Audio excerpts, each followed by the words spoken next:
Outra pausa. Esse seu soldado, ele tem dinheiro para um casamento? Ou vou receber uma ligação daqui a 6 meses pedindo um resgate financeiro? O nome dele é Marcos. E não, você não vai. Veremos. Foi isso. Sem perguntas sobre o anel. Sem perguntas sobre quando ou onde. Sem estou feliz por você ou a mal posso esperar para conhecê-lo pessoalmente. Ele desligou depois de 45 segundos. Eu cronometrei. Minha mãe retornou a ligação 10 minutos depois, pedindo desculpas com aquela voz suave e cansada que ela aperfeiçoara ao longo de 30 anos de casamento. Seu pai está apenas estressado, querida. Os negócios andam devagar. Você sabe como ele fica. Eu sabia. Eu soube a vida toda. Está tudo bem, mãe. Ele vai se acostumar. Ele sempre se acostuma. Mas eis a questão sobre as pessoas que sempre aparecem, a elas só o fazem quando lhes convém. E o meu noivado com um homem que meu pai já havia descartado como inútil? Isso não beneficiou Richard Delaney em nada. Enviamos os convites de casamento no início de abril. Eu mesmo os desenhei, papel cartão creme, caligrafia elegante em azul marinho e um pequeno emblema do Corpo de Fuzileiros Navais em relevo dourado no canto. Sutil, mas significativo. A redação era tradicional. O tenente-coronel Marcus Webb e a senhorita Dorene Delaney solicitam a honra de sua presença em seu casamento. Tenente-coronel. Sua patente estava impressa claramente ali, no convite. Meus pais receberam os deles no dia 8 de abril. Eu sei porque minha mãe me mandou uma foto por mensagem. Consegui. Que linda, querida. Esperei que meu pai dissesse alguma coisa. Qualquer coisa. 3 dias depois, liguei para confirmar se eles iriam comparecer. Sim, sim, disse meu pai, parecendo distraído. 14 de junho. Anotei no calendário. Você viu o convite? O que achou? Está ótimo. Papel de boa qualidade. Ouviu-a mexer em alguma coisa ao fundo. Bradley, passa-me essa fatura. Desculpa, Dorene. Estou na concessionária. Tinha mais alguma coisa? Não. Nada mais. Meu irmão pegou o convite naquele fim de semana, quando passou na casa dos nossos pais. Eu sei porque ele me mandou uma mensagem, tenente-coronel. Parece impressionante. É algum título militar inventado? Risos. Eu não respondi. Minha mãe, diga-se de passagem, tentou. Talvez devêssemos saber mais sobre a família de Marcos, sugeriu ela ao meu pai durante o jantar. Soube disso mais tarde, por terceiros. Ele parece ser um bom rapaz. Dorene não escolheria alguém assim? O que há para aprender? Meu pai a interrompeu. Ele é militar. São todos iguais. Cumprem ordens, recebem a aposentadoria. É só isso. O convite ficou em cima da bancada da cozinha por 2 semanas antes que minha mãe finalmente o colocasse na geladeira. Meu pai nunca lia além da data. 3 de maio de 2024. 6 semanas antes do meu casamento. Eu estava terminando um turno de 12 horas na unidade de trauma quando meu telefone vibrou. Era o nome do meu pai na tela. Ele quase nunca me ligava, talvez 2 vezes por ano, nos aniversários, se ele se lembrasse. Entrei na sala de descanso e atendi. Dorene? Sua voz tinha aquele tom que eu reconhecia da infância, a voz de negociador, aquela que ele usava com os clientes antes de fechar o negócio. Tenho pensado, no casamento. No meu papel nele. Uma sensação fria se instalou no meu estômago. Ok. Acompanhar você até o altar é uma grande honra. É um dever de pai, com certeza, mas também um privilégio. Significa muito. Sim, faz. Ótimo. Então você entende por que acho que você deveria demonstrar um pouco de gratidão. Apertei o telefone com mais força. O que você quer dizer? $10.000. A sala de descanso ficou subitamente sem ar. Com licença. $10.000, repetiu ele, casualmente como se estivesse cotando o preço de um carro usado. Eu criei você por 18 anos, Dorene. Alimentei você, vesti você, garanti um teto sobre sua cabeça. Isso é um investimento. Agora você vai se casar, começar sua própria vida. Acho justo que você mostre algum retorno desse investimento. Eu não conseguia falar. Meu pai continuou. Transfira o dinheiro antes de 1º de junho. Depois conversaremos sobre o corredor. Você está falando sério? Com certeza. Negócios são negócios, querida. Você já deveria ter entendido isso. Senti minhas mãos tremerem, não de medo, mas de outra coisa. Algo que eu vinha reprimindo há 29 anos. E se eu disser não? Houve uma pausa. Quando ele falou novamente, sua voz era gélida. Então eu não vou te acompanhar. Simples assim. Mas não se preocupe, eu ainda estarei lá. Na primeira fila. Quero ver como você reage quando todos estiverem olhando você caminhar sozinha. Ele deixou isso no ar. Pense nisso, Dorene. Estarei esperando. A ligação caiu. Fiquei parada naquela sala de descanso por 5 minutos inteiros, encarando meu celular, tentando entender como meu próprio pai tinha acabado de tentar me extorquir. Não contei para o Marcos imediatamente. Voltei para casa dirigindo em silêncio, repassei a conversa na minha cabeça uma dúzia de vezes e me convenci de que tinha entendido errado. Mas eu não tinha. As palavras eram claras: $10.000. Retorno sobre um investimento. Primeira fila. Naquela noite, não consegui dormir.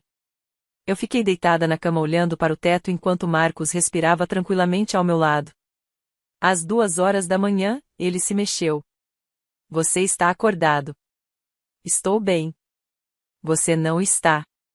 Ele se apoiou em um cotovelo, estudando meu rosto na escuridão. O que aconteceu? Então eu contei tudo para ele. Marcos escutou sem interromper. Quando terminei, ele ficou em silêncio por um longo momento.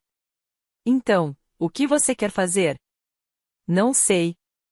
Minha voz falhou. Detesto que ele esteja pedindo dinheiro, mas eu também. Parei, envergonhada do que estava prestes a admitir. Tenho medo de andar sozinha na frente de todo mundo. 187 pessoas me observando e meu próprio pai sentado lá, sorrindo debochadamente porque ganhou. Marcos estendeu a mão para mim. Você não precisa dele para te levar até o altar, Dorene. Eu sei, mas... Mas nada. Sua voz era gentil, porém firme. Qualquer que seja a sua decisão, estou com você. Se quiser pagar a ele, eu mesmo passo o cheque. Se quiser ir sozinha, estarei esperando no final. Se quiser cancelar tudo e fugir para se casar em alguma praia, faço as malas agora mesmo. Quase ri. Quase. A decisão é sua, disse ele. Mas preciso que você saiba de uma coisa. O que? Ele apertou minha mão. Você é mais forte do que pensa. E você não estará sozinha. Nunca. Eu não entendi o que ele quis dizer. Ainda não. Mas eu faria. 2 dias depois, fiz minha escolha. 5 de maio, uma manhã de domingo. Eu estava sentada à mesa da cozinha com o café esfriando, o telefone na mão, o coração acelerado.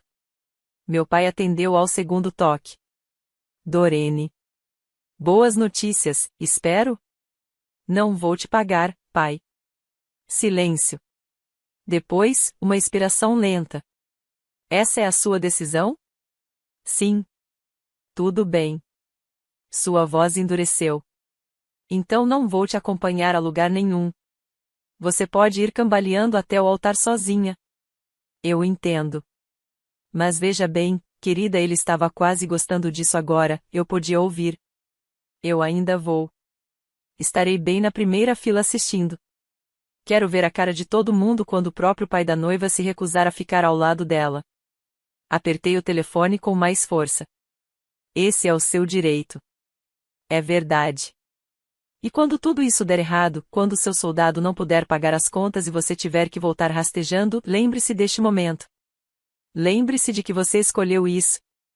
Sim, eu irei. Adeus, Dorene. A ligação caiu. Larguei o telefone. Minhas mãos tremiam, mas algo mais estava acontecendo também, algo que parecia quase um alívio. Marcos apareceu na porta. Ele tinha ouvido tudo. Você está bem? Não, admiti. Mas acho que vou sim. Ele atravessou a sala e me abraçou. Você fez a coisa certa. Será que eu fiz isso? Você escolheu a si mesma, disse ele em voz baixa. Essa nunca é uma escolha errada. Eu me inclinei para ele e deixei meu corpo respirar. Eu não sabia o que estava por vir, mas sabia que não ia mais pagar por um amor que nunca foi real. O desentendimento familiar foi rápido. Meu pai, descobri, era um excelente contador de histórias, pelo menos quando se tratava de se fazer de vítima. Em uma semana, sua versão dos fatos já havia se espalhado por todos os ramos da árvore genealógica da família Delaney. A Dorene está sendo ingrata. Não valoriza nada do que fizemos por ela. Nem sequer diz obrigada. Minha tia Patrícia ligou primeiro. Querida, por que você está sendo tão difícil? $10.000, será que isso realmente vale a pena destruir seu relacionamento com seu pai? Ele está me pedindo para pagar para que ele me leve ao altar. Ele está pedindo que você mostre respeito. Isso não é respeito, tia Patrícia. Isso é extorsão. Ela desligou na minha cara. No dia seguinte, Brad lhe mandou uma mensagem: você está fazendo o papai passar vergonha. A culpa é sua. Eu não respondi. A ligação mais difícil foi da minha mãe. Ela já estava chorando antes mesmo de dizer alô. Pague logo, Dorene. Por favor. Não vale a pena toda essa briga. Mãe, se eu pagar a ele, nada vai mudar. Mas é o seu casamento, o seu dia especial. Você não quer que seja perfeito? Quero que seja honesto. Há uma diferença. Ela não entendeu. Eu não esperava que ela entendesse. Estarei lá, disse ela finalmente, mas sentarei com seu pai. Eu sei, mãe. Naquela noite, fiz uma lista de todas as pessoas que me ligaram para me pressionar. 7 pessoas em 5 dias. Nenhum deles perguntou se eu estava bem. Marcos me encontrou encarando a lista à meia-noite. Eles escolheram o seu lado, disse ele. Sim. Amassei o papel, agora vou escolher o meu. Algo mudou em Marcos depois daquela noite. Ele não falava muito, nunca falava quando estava planejando algo. Mas reparei nas chamadas telefônicas, conversas rápidas no outro quarto, voz baixa, profissional, concisa. Coisas do trabalho, ele disse quando perguntei. Está tudo bem com o batalhão? Tudo bem. É só uma questão de logística. Eu não insisti. Marcos nunca me deu motivos para duvidar dele. E com tudo o que estava acontecendo com a minha família, eu não tinha energia para me preocupar com a agenda dele. Mas, certa noite, ouvi por acaso um trecho de uma conversa. Ele estava no escritório, com a porta entreaberta e o telefone pressionado contra a orelha. Eu estava passando com uma cesta de roupa suja quando vi um nome: Thornton. Capitão James Thornton, ajudante de Marcos. O tempo precisa ser preciso, não a sequência padrão. Uma pausa. Não, ela não sabe. E quero que continue assim. Fiquei paralisado no corredor. Só certifique-se de que todos estejam em posição. Uniforme azul completo, espadas. Outra pausa. Conto com você, Thornton. Ele encerrou a chamada. Saí correndo antes que ele me visse. Naquela noite, deitada na cama, quase lhe perguntei. Quase. Mas havia algo em sua voz durante aquela ligação, uma certeza, uma autoridade tranquila, que me fez confiar em tudo o que ele estava fazendo. Marcos nunca me decepcionou. Nenhuma vez sequer. Então fechei os olhos e deixei a pergunta sem resposta. Qualquer que fosse o plano dele, eu descobriria quando ele quisesse. Eu simplesmente não imaginava que isso mudaria tudo. Meg Webb me ligou 3 dias antes do casamento. Querida, eu soube o que aconteceu. Eu estava no meu apartamento cercada por caixas de lembrancinhas de casamento e mapas de assentos. Marcos te contou? Ele não precisava. Uma mãe sabe quando algo está errado. Sua voz era calorosa e tranquila. Eu também sei que seu pai é um completo idiota, mas isso não vem ao caso. Eu ri apesar de mim mesma. Meg, escuta, Dorene. Eu estava pensando, ela fez uma pausa. Se você precisar de alguém para te acompanhar até o altar, seria uma honra para mim. As palavras me atingiram como uma onda. Você não precisa. Eu sei que não preciso. Eu quero. Sua voz suavizou. Em alguns dias, você será minha filha, legalmente, oficialmente, tudo.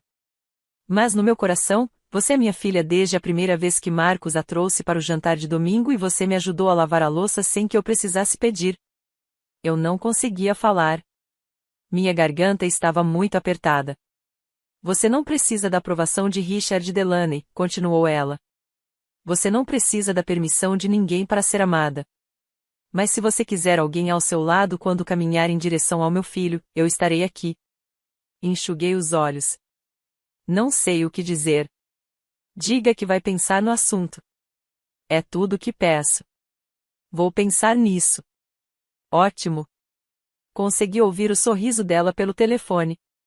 E Dorene, seja qual for a sua decisão, você vai ficar bem. Ela desligou o telefone, pela primeira vez em semanas, eu realmente acreditei. O dia 1º de junho chegou e passou. Nenhuma transferência, nenhum cheque, nenhum dos $10.000. O prazo estipulado por meu pai passou em silêncio. Naquela noite, meu celular vibrou com uma mensagem de um número que eu conhecia muito bem. Vejo que você fez sua escolha. Estarei lá na primeira fila assistindo. Fiquei olhando para a tela por um longo momento.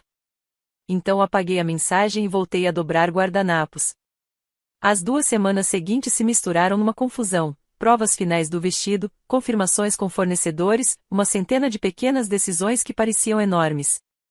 Eu me dediquei à logística porque logística não era um problema. Mapas de assentos não me faziam chorar. Marcos estava mais ocupado do que o normal. Assuntos da unidade, disse ele. Reuniões informativas antes do destacamento. Você sabe como é.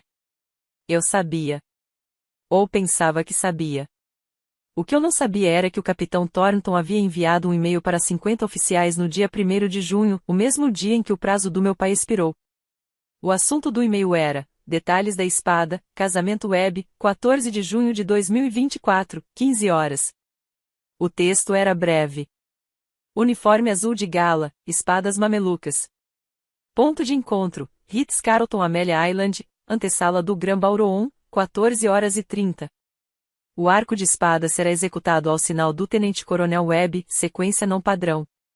Este é um destacamento fechado. Não discuta com a noiva. 50 confirmações foram recebidas em 48 horas. Não vi nada disso. Estava ocupada demais me preparando para caminhar sozinha.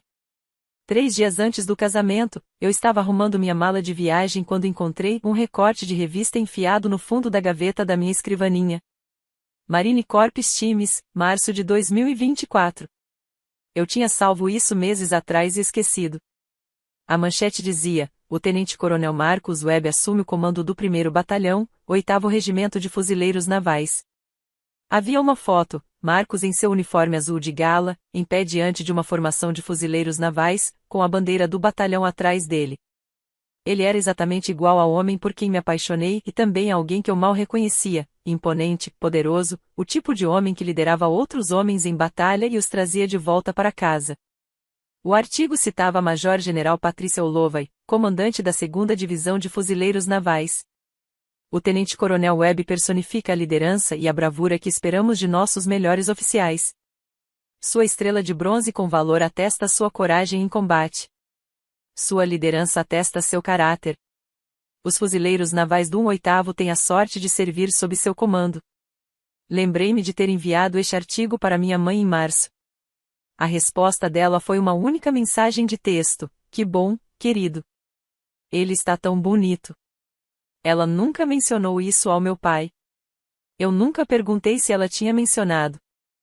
Agora, olhando para o recorte, me perguntei o que Richard Delaney teria dito se o tivesse realmente lido, se tivesse entendido que o homem que ele desdenhou como apenas um soldado qualquer comandava mais de 800 fuzileiros navais, que generais elogiaram sua bravura, que ele havia recebido medalhas por coragem em combate.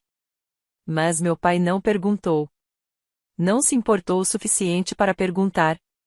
E Marcos, meu Marcos, quieto e constante, nunca o corrigiu. Dobrei o artigo com cuidado e o coloquei na minha mala. Eu ainda não sabia, mas aquele artigo estava prestes a se tornar mais importante do que eu poderia imaginar.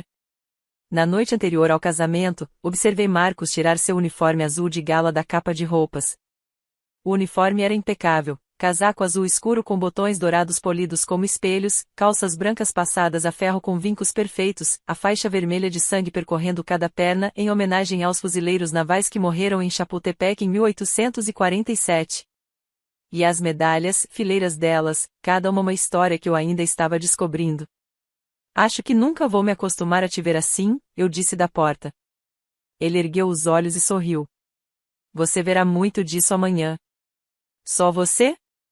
Algo brilhou em seus olhos. Talvez mais algumas coisas. Quantos são alguns? Suficiente. Cruzei os braços. Você está sendo misterioso. Estou sendo paciente. Ele pendurou o uniforme com cuidado, alisando os ombros. Você vai entender amanhã. Eu observei retirar a espada de sua bainha, a mameluca, com sua lâmina curva e cabo de marfim. Ele passou um pano ao longo do aço, procurando por manchas. O arco de espadas, eu disse. É uma tradição dos fuzileiros navais, certo? Para casamentos de oficiais. Sim. Remonta ao século XIX. As espadas formam uma passagem para a noiva, um símbolo de passagem segura para sua nova vida. Quantos policiais são necessários? Ele olhou nos meus olhos. Depende do policial. Marcos. Confie em mim. Ele pousou a espada e caminhou até onde eu estava. Suas mãos encontraram minha cintura e me puxaram para perto. Aconteça o que acontecer amanhã, preciso que você saiba de uma coisa. O que? Você não está caminhando sozinho. Nunca esteve. Eu queria perguntar o que ele queria dizer, mas seus lábios encontraram os meus, e a pergunta se dissolveu em algo mais caloroso. Naquela noite, sonhei com espadas e luz do sol. Eu não sabia que o sonho era uma promessa. 4 dias antes do casamento, minha mãe ligou novamente. Dorene, querida. Sua voz era fraca, tensa. Seu pai ainda está muito chateado. Eu estava na mesa da cozinha revisando a lista final de convidados, 187 nomes. Eu sabia exatamente quais 2 me causariam mais dor de cabeça. Eu sei, mãe. Ele se sente desrespeitado. Ele diz que você escolheu aquele soldado em vez da sua própria família. O nome dele é Marcos, e eu não escolhi ninguém em detrimento de ninguém. Meu pai fez uma exigência. Eu disse não. Mas o ponto não são os $10.000. Larguei a caneta. Ele tentou me vender a presença dele no meu casamento. Isso não é amor. É uma transação. Minha mãe ficou em silêncio por um longo momento. Eu conseguia ouvir sua respiração, consegui imaginá-la sentada na sala de estar, olhando de relance para a cozinha para ter certeza de que meu pai não estava ouvindo. Eu gostaria que você fosse mais flexível. Flexível? A palavra tinha um gosto amargo. Você quer dizer submisso. Você quer dizer obediente. Quero dizer feliz. Quero que você seja feliz. Então me apoie, mãe. Só uma vez. Diga ao papai que ele estava errado. O silêncio se prolongou. Não posso fazer isso, Dorene. Você sabe que não posso. Eu sabia. Eu soube a vida toda. Você estará lá? No casamento? Claro. Eu não perderia isso por nada. Mas você vai se sentar com ele. Outra pausa. Ele é meu marido. E eu sou sua filha. Eu sei. Sua voz falhou. Eu sei, meu bem. Mas eu não consigo. Simplesmente não consigo. Fechei os olhos. Tudo bem, mãe. Tudo bem. Não estou brava. Só cansei de esperar por algo que não vai acontecer. Ela começou a chorar. Eu deixei. Quando desliguei o telefone, sentei-me sozinha na cozinha silenciosa e aceitei a verdade. Minha mãe me amava, mas nunca me escolheria. Então eu escolheria a mim mesmo.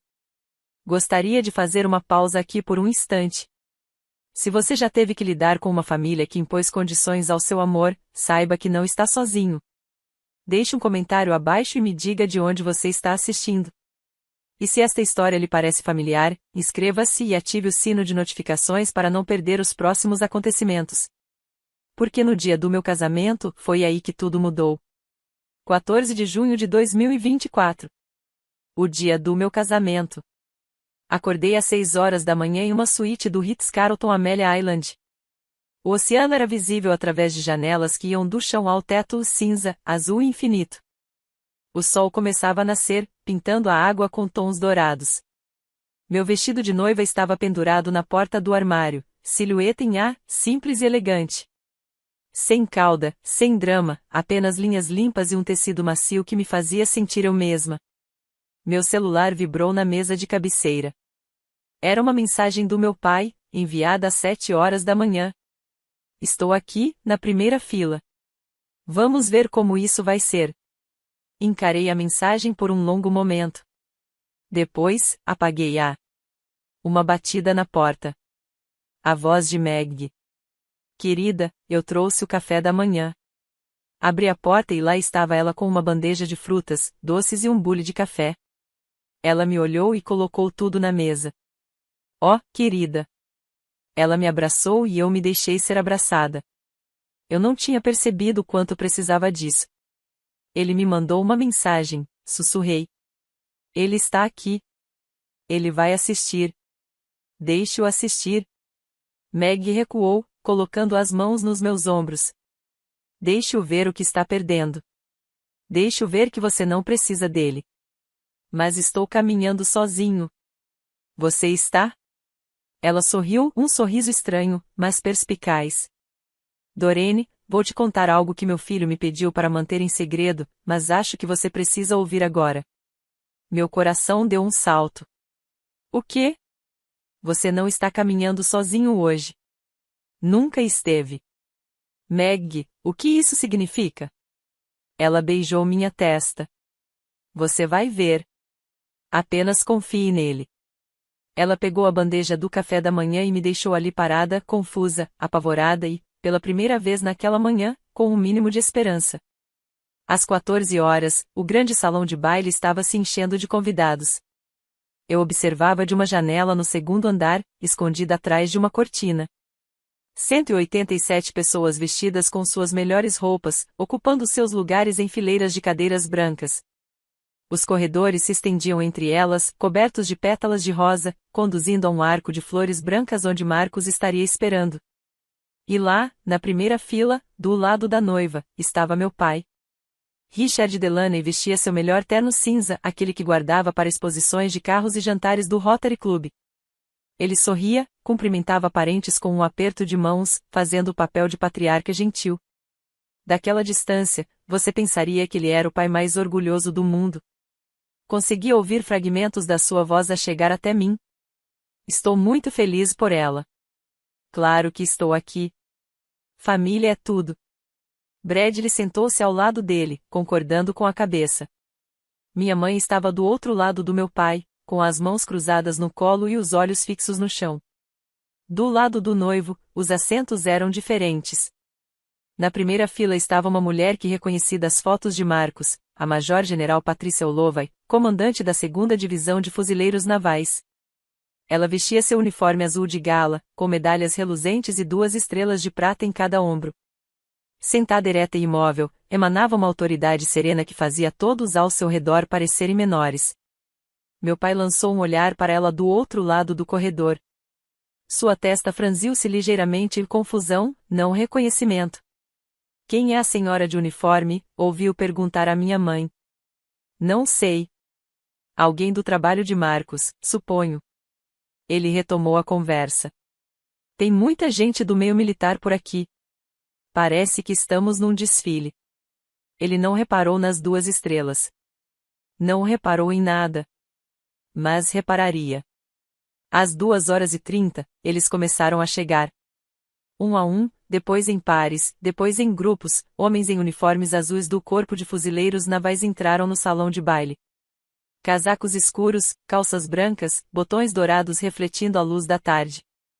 Cada um se movia com a mesma precisão, a mesma confiança serena. Eles não se sentaram juntos. Espalharam-se por todo o lado do noivo, preenchendo os espaços entre os convidados civis, até que toda a metade direita da sala pareceu brilhar em tons de azul marinho e dourado. Contei-os da minha janela: 10, 20, 30, 40, 50. 50 oficiais, 50 espadas à cintura. Os convidados civis começaram a cochichar. Cabeças se viraram, dedos apontaram discretamente. Aquilo não era um casamento normal. Era algo diferente. Meu pai também percebeu. Seu sorriso vacilou. Ele se inclinou na direção de Bradley. Por que tantos soldados? Será que aquele cara conhece todo o exército? Fuzileiros navais, pai. São fuzileiros navais. Tanto faz. Parece um anúncio de recrutamento aqui dentro. Ele riu da própria piada. Ninguém ao seu redor riu com ele. Observei-o percorrer a sala com o olhar, tentando reafirmar sua confiança.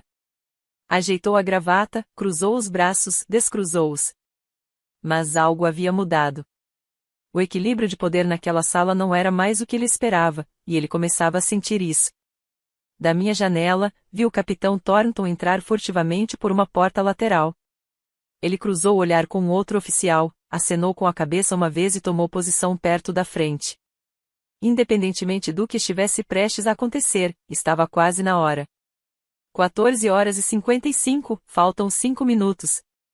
Eu estava na antessala, atrás das portas do salão de baile, buquê na mão, coração batendo forte no peito. Através do carvalho maciço, eu podia ouvir o quarteto de cordas tocando o cânon de Pachelbel, a música da entrada que eu havia escolhido meses atrás, antes de tudo desmoronar. A cerimonialista tocou no meu cotovelo. Senhorita Delaney, estamos quase prontos. Alguém irá acompanhá-la? Balancei a cabeça negativamente. Estou caminhando sozinha. Ela sentiu com a cabeça, com um olhar de simpatia profissional. Claro. Quando você estiver pronto. Eu não estava pronto. Não achava que algum dia estaria pronto. Mas pensei em Marcos esperando no altar, nas palavras de Meg esta manhã, nos 50 policiais que vi entrar naquela sala. Você não está caminhando sozinho. Nunca esteve.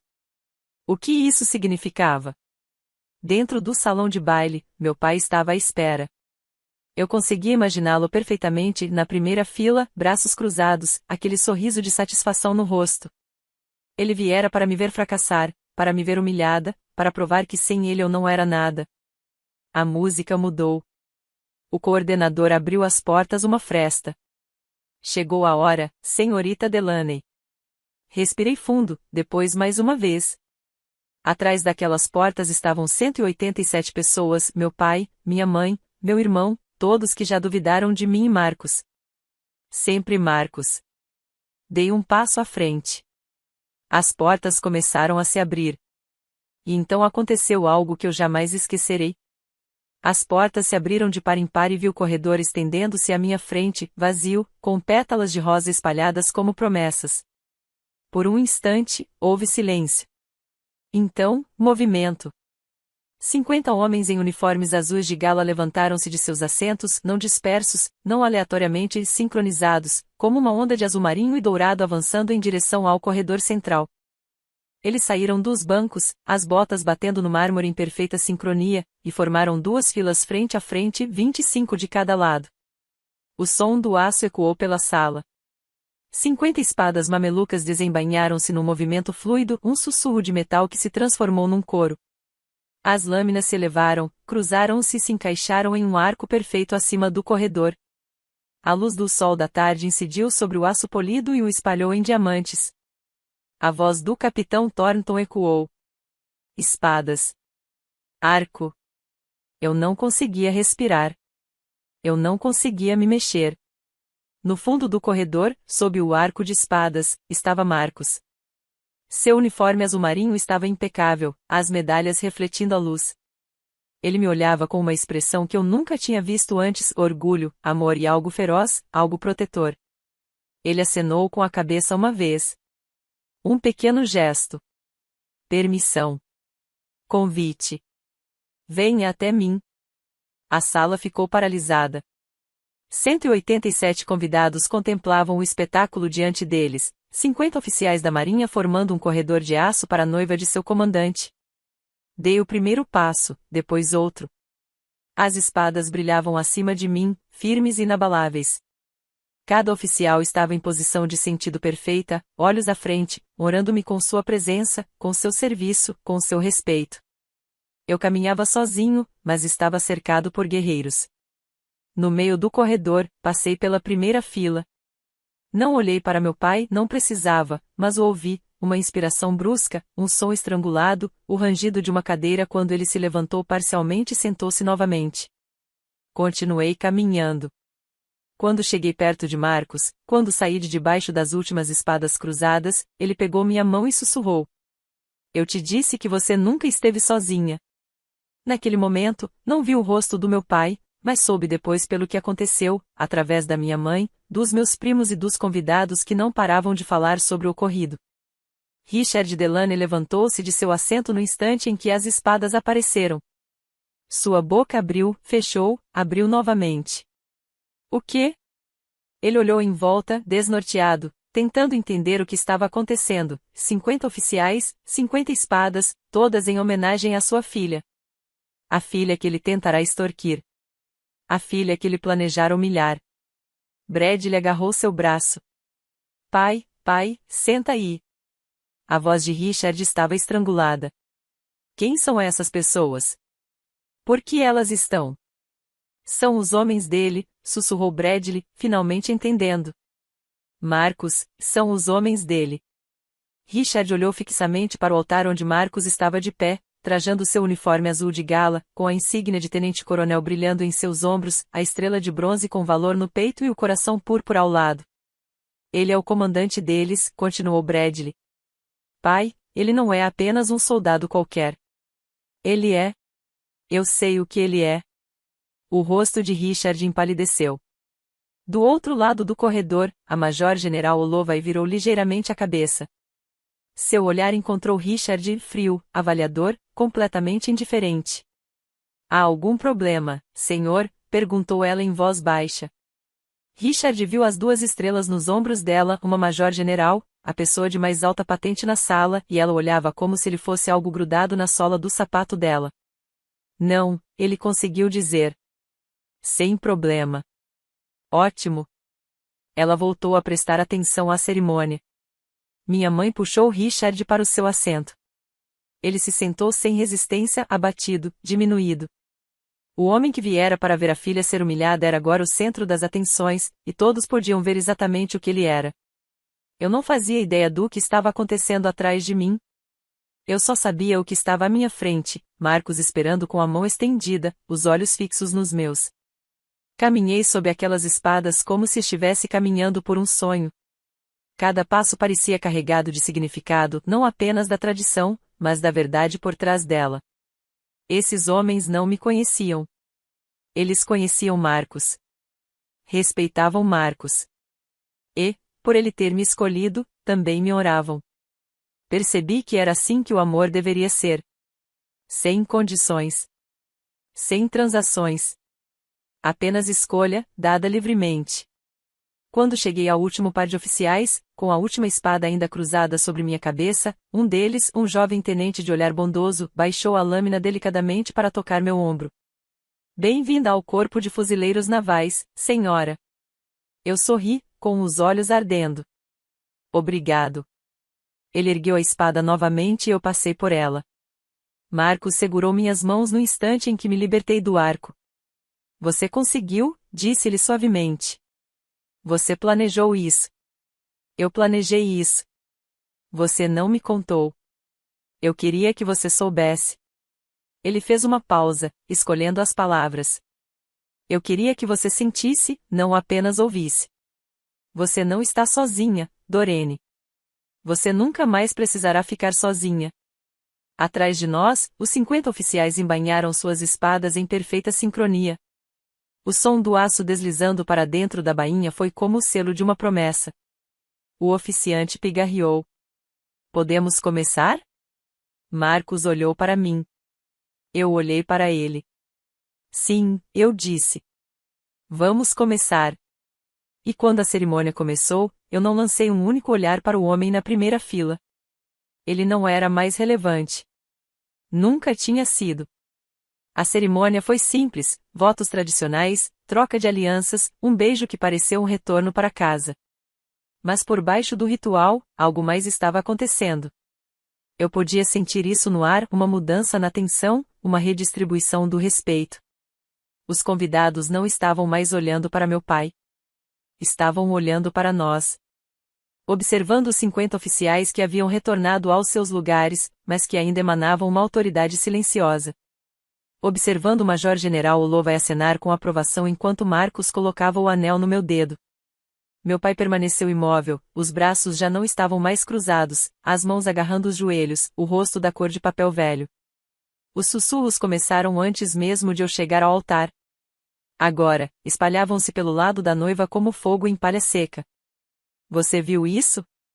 50 fuzileiros navais. O marido dela os comanda, um tenente-coronel.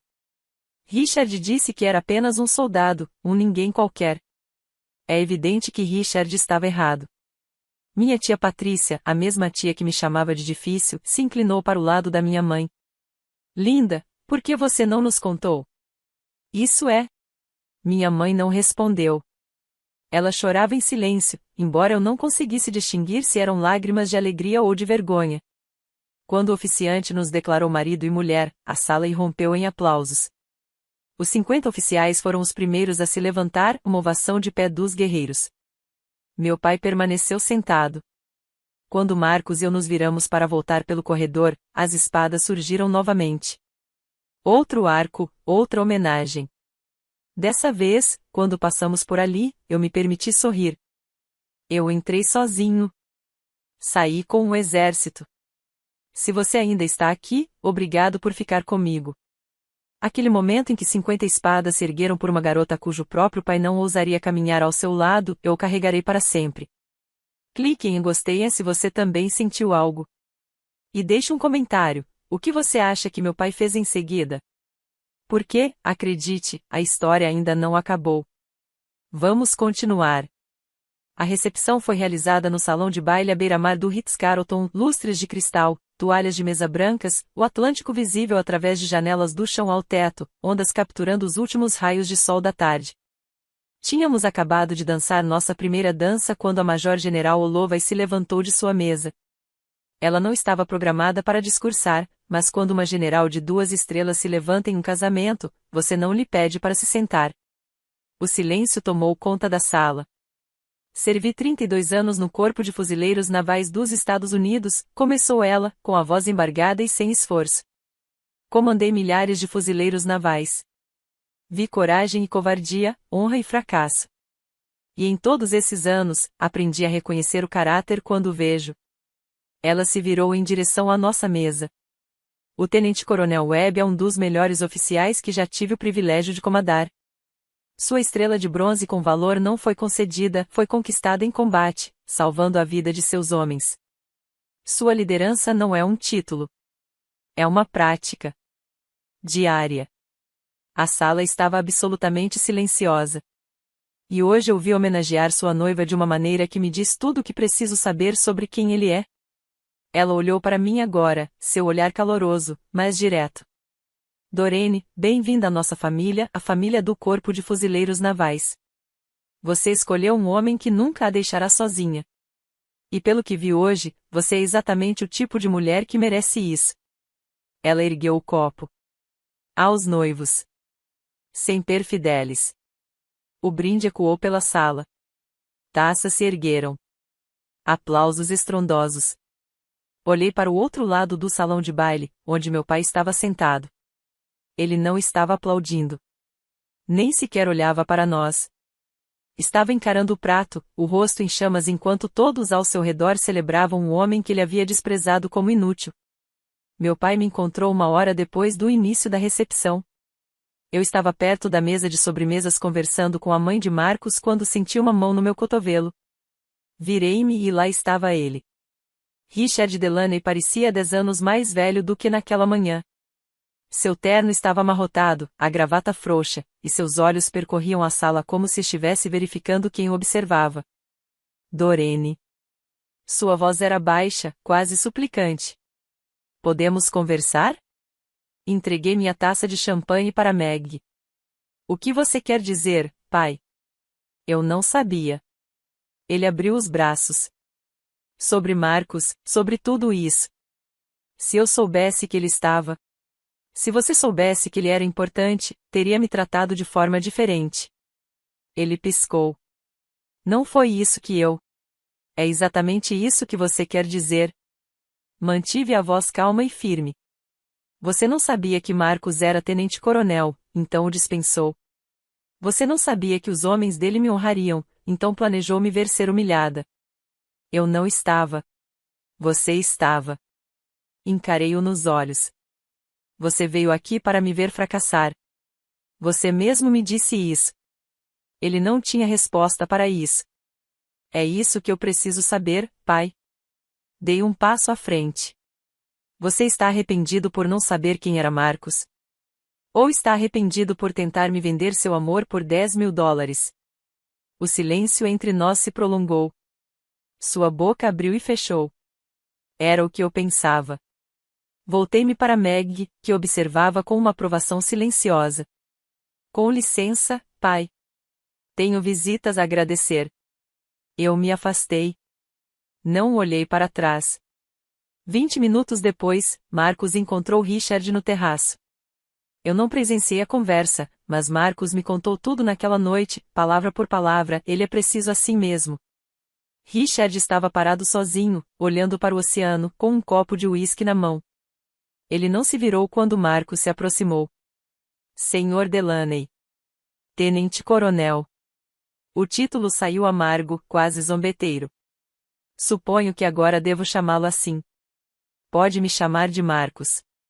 Esse é o meu nome. Richard finalmente se virou. Seus olhos estavam vermelhos. Por que você não me contou? Todos esses meses? Você nunca perguntou, disse Marcos, em tom de voz firme. Você me chamou de aquele soldado. Perguntou sobre meu salário. Fez suposições. Eu não as corrigi porque, francamente, senhor, não era minha função impressioná-lo. O maxilar de Richard se contraiu. Eu sou o pai dela. Sim.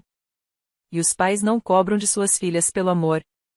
As palavras pairavam no ar salgado. Dorene é minha esposa agora, continuou Marcos. Ela não precisa da sua aprovação para ser feliz. Mas se você quiser fazer parte das nossas vidas, se quiser conhecer seus futuros netos, você precisará merecer isso. E você pode começar tratando-a com o respeito que ela sempre mereceu. Richard não disse nada. Marcos ajeitou o paletó. Tenha uma boa noite, Sr. Delaney. Ele voltou para dentro, deixando Richard sozinho com as ondas e o peso de tudo que havia perdido. Quando Marcos voltou para o meu lado, apertei a mão dele. O que você disse para ele? A verdade. Ele beijou minha testa. Só isso.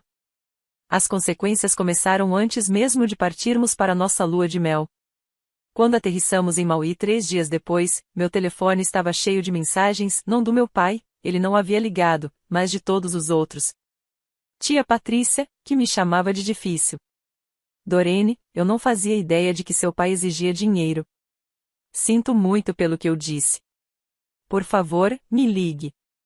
Minha prima Raquel. Esse foi o casamento mais incrível que eu já vi. Aliás, seu pai está sendo massacrado em todas as reuniões de família. Só para você saber. E do meu tio Thomas, irmão mais velho do meu pai, um homem que construiu sua própria construtora do zero e não tolerava nenhuma bobagem. Dorene, sua mãe me contou o que Richard fez. Liguei para ele ontem à noite e disse que ele deveria ter vergonha. Um homem não vende o dia do casamento da própria filha. Isso não é negócio. Isso é traição. Tenho orgulho de você por se manter firme. As consequências sociais foram rápidas e mensuráveis. 2 semanas após o casamento, 3 membros da família cancelaram seus planos de comprar veículos da Delaney Auto Sales. Um deles, o marido da tia Patrícia, estava prestes a comprar uma caminhonete de $45.000. Ele acabou comprando de um concorrente.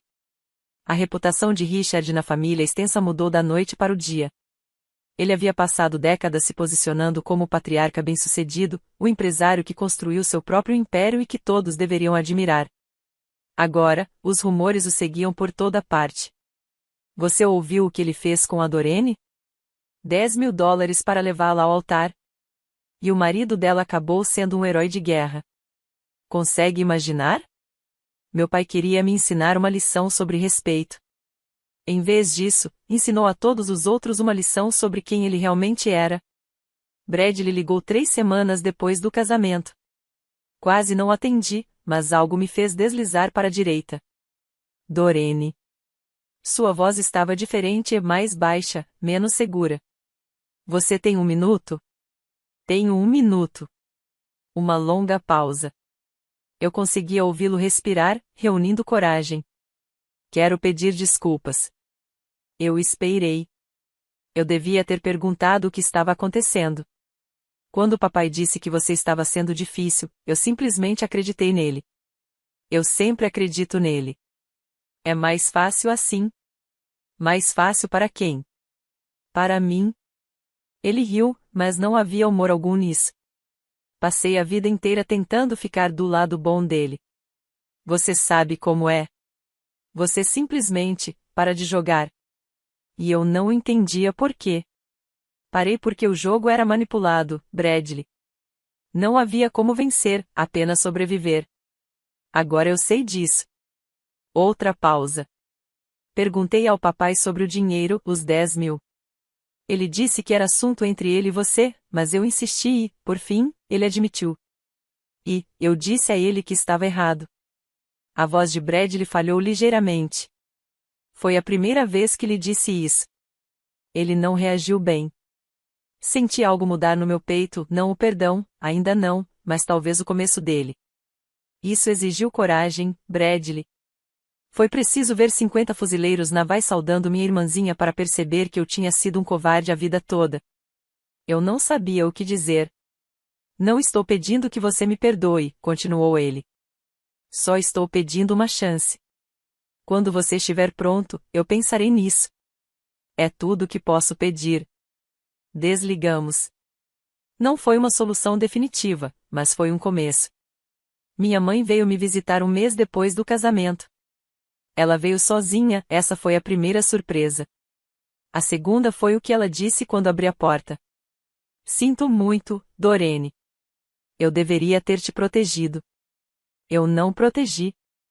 E preciso que você saiba que sei que falhei. Fiquei ali paralisada enquanto ela começava a chorar. Ficamos sentadas na minha sala de estar por 2 horas.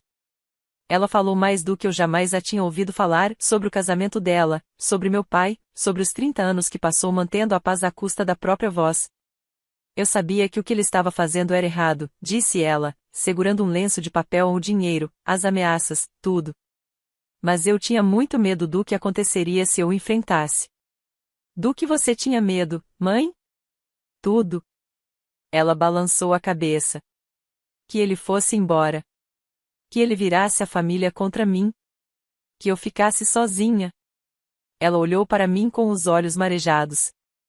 Mas vendo você caminhar até o altar, vendo você escolher a si mesma mesmo quando foi difícil, eu percebi algo. O que? Estive sozinha esse tempo todo, só que numa casa com outra pessoa. Estendi a mão para ela. Depois do casamento, continuou ela, comecei a dormir no quarto de hóspedes. Seu pai e eu quase não nos falamos. Não sei o que vai acontecer, mas sei que não posso continuar fingindo que está tudo bem. Mãe, eu não estou pedindo para você consertar nada. Só estou perguntando, ela hesitou. Se posso fazer parte da sua vida, a verdadeira você, não a filha que se cala para manter a paz. Apertei a mão dela. Você consegue, mãe. Mas vai levar tempo. Eu sei. Ela sorriu em meio às lágrimas. Eu tenho tempo. Pela primeira vez, eu acreditei nela. 2 meses após o casamento, Richard Delaney estava sentado sozinho em seu escritório na concessionária. Sei disso porque Bradley passou por lá para entregar alguns documentos e encontrou nosso pai olhando fixamente para uma foto de família emoldurada, uma de anos atrás, quando eu tinha talvez 10 anos, sorrindo para a câmera com um sorriso banguela. Os relatórios de vendas de julho estavam em sua mesa, uma queda de 15% em relação ao mesmo mês do ano passado. Parte disso se devia às condições de mercado. Parte se devia aos 3 membros da família que haviam levado seus negócios para outro lugar. Parte se devia ao próprio Richard, distraído, impaciente, perdendo negócios que teria fechado facilmente um ano antes. Linda tinha transferido a maior parte de suas coisas para o quarto de hóspedes. Ela passava os fins de semana me visitando em Camp Lejeune, reaprendendo a ser mãe. Richard não tentou impedi-la. Ele não tentava mais quase nada. Bradley disse que nosso pai às vezes perguntava sobre mim, perguntas casuais que surgiam na conversa como se não tivessem importância. Como está sua irmã? Ela ainda está naquele hospital? Bradley sempre respondia honestamente. Ela é ótima, pai. Ela foi promovida. Agora é enfermeira-chefe. Richard assentia com a cabeça, dizia algo como que bom para ela e mudava de assunto. Ele nunca me ligou, nunca mandou mensagem. Não sei se foi orgulho, vergonha ou algo completamente diferente, mas sei disto: o homem que exigiu $10.000 para me levar ao altar agora estava sentado sozinho em um escritório, vendo sua família se afastar, se perguntando onde tudo deu errado. Eu poderia ter lhe contado, mas não era mais minha função ensiná-lo. 3 meses após o casamento, encontrei meu ritmo. Marcos e eu nos instalamos em uma pequena casa perto de Camp Lejeune, nada luxuoso, apenas 3 quartos e um quintal onde conversávamos sobre plantar um jardim algum dia. Fui transferida para o Centro Médico Naval de Camp Lejeune e me dediquei ao trabalho. Em setembro, fui promovida a enfermeira-chefe. O cargo veio com mais responsabilidades, mais horas de trabalho e uma equipe de 12 enfermeiras que me viam como referência. Eu nunca havia liderado ninguém antes. Isso me apavorava. Mas eu era boa nisso, melhor do que esperava. E do meu tio Thomas, irmão mais velho do meu pai, um homem que construiu sua própria construtora do zero e não tolerava nenhuma bobagem. Dorene, sua mãe me contou o que Richard fez. Liguei para ele ontem à noite e disse que ele deveria ter vergonha. Um homem não vende o dia do casamento da própria filha. Isso não é negócio. Isso é traição. Tenho orgulho de você por se manter firme. As consequências sociais foram rápidas e mensuráveis. 2 semanas após o casamento, 3 membros da família cancelaram seus planos de comprar veículos da Delaney Auto Sales. Um deles, o marido da tia Patrícia, estava prestes a comprar uma caminhonete de $45.000. Ele acabou comprando de um concorrente. A reputação de Richard na família extensa mudou da noite para o dia. Ele havia passado décadas se posicionando como o patriarca bem-sucedido, o empresário que construiu seu próprio império e que todos deveriam admirar. Agora, os rumores o seguiam por toda parte. Você ouviu o que ele fez com a Dorene? $10.000 para levá-la ao altar. E o marido dela acabou sendo um herói de guerra. Consegue imaginar? Meu pai queria me ensinar uma lição sobre respeito. Em vez disso, ensinou a todos os outros uma lição sobre quem ele realmente era. Bradley ligou 3 semanas depois do casamento. Quase não atendi, mas algo me fez deslizar para a direita. Dorene. Sua voz estava diferente e mais baixa, menos segura. Você tem 1 minuto? Tenho 1 minuto. Uma longa pausa. Eu conseguia ouvi-lo respirar, reunindo coragem. Quero pedir desculpas. Eu esperei. Eu devia ter perguntado o que estava acontecendo. Quando o papai disse que você estava sendo difícil, eu simplesmente acreditei nele. Eu sempre acredito nele. É mais fácil assim. Mais fácil para quem? Para mim. Ele riu, mas não havia humor algum nisso. Passei a vida inteira tentando ficar do lado bom dele. Você sabe como é. Você simplesmente para de jogar. E eu não entendia por quê. Parei porque o jogo era manipulado, Bradley. Não havia como vencer, apenas sobreviver. Agora eu sei disso. Outra pausa. Perguntei ao papai sobre o dinheiro, os 10.000. Ele disse que era assunto entre ele e você, mas eu insisti e, por fim, ele admitiu. E, eu disse a ele que estava errado. A voz de Bradley falhou ligeiramente. Foi a primeira vez que lhe disse isso.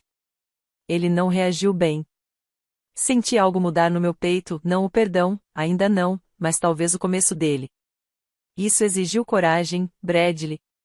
Foi preciso ver 50 fuzileiros navais saudando minha irmãzinha para perceber que eu tinha sido um covarde a vida toda.